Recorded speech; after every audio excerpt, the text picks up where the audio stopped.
कल्पना कीजिए आप एक शांत पहाड़ी इलाके में खड़े हैं।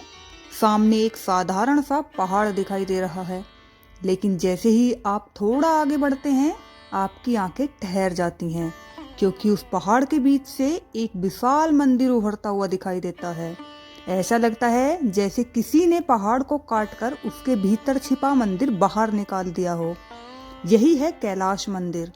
यह कोई साधारण मंदिर नहीं, यह दुनिया की सबसे बड़ी मोनोलिथिक यानी एक ही पत्थर से बनी संरचना मानी जाती है। यह मंदिर महाराष्ट्र के औरंगाबाद के पास स्थित एलोरा की गुफाओं में बना हुआ है।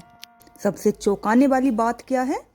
यह मंदिर बनाया नहीं गया बल्कि निकाला गया है।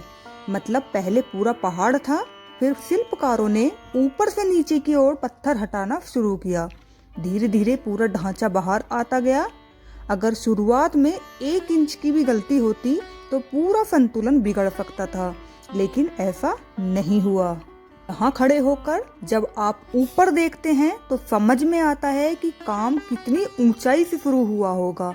यह सोचकर ही रोंगटे खड़े हो जाते हैं कि उस समय के कारीगर बिना आधुनिक सुरक्षा उपकरणों के इतनी ऊंचाई पर काम करते होंगे। इतिहासकार मानते हैं कि यह निर्माण 8वीं सदी में राष्ट्रकूट वंश के राजा कृष्ण प्रथम के समय हुआ, लेकिन मंदिर पर कोई स्पष्ट शिलालेख नहीं है जो पूरी कहानी बताए। यही वजह है कि यह स्थान सिर्फ धार्मिक स्थल नहीं बल्कि एक पहेली भी है।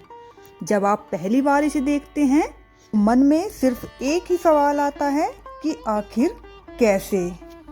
अब जरा ठहर कर सोचिए, इतना विशाल मंदिर बनाने के लिए पहले योजना बनी होगी, किसी ने पूरा नक्शा सोचा होगा, हर दीवार कहाँ होगी, हर स्तंभ कहाँ होगा, गर्भगृह कितना गहरा होगा, यह सब पहले दिमाग में तय हुआ होगा। अनुमान है कि लगभग 4 लाख टन पत्थर हटाया गया। इतना पत्थर हटाना आज भी आसान नहीं है। अब कल्पना कीजिए, उस समय में ना क्रेन थी, ना ड्रिल मशीन, ना बिजली, फिर भी पत्थर काटे गए, हटाए गए और मंदिर तराशा गया। कुछ विशेषज्ञ मानते हैं कि उस समय के शिल्पकारों को ज्योतिर्मय और गणित का गहरा ज्ञान था।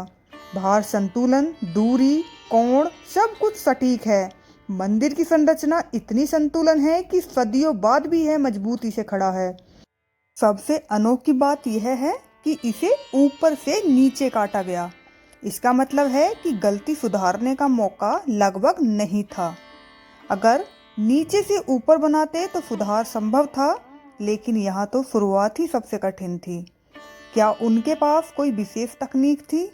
क्या वे पत्थर की नसों को पहचानते थे? क्या उन्हें पता था कहाँ चोट करनी है और कहाँ नहीं? ये सवाल आज भी अनसुलझे हैं। अब हम मंदिर के भीतर प्रवेश करते हैं।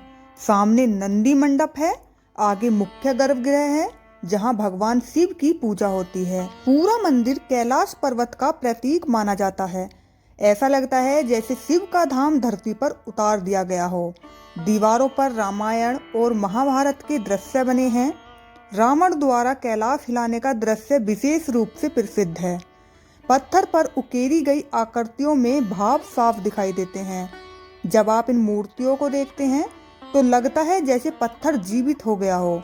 मंदिर के अंदर आवाज गूंजती है, हल्की सी ध्वनि भी दीवारों से टकराकर वापस आती है।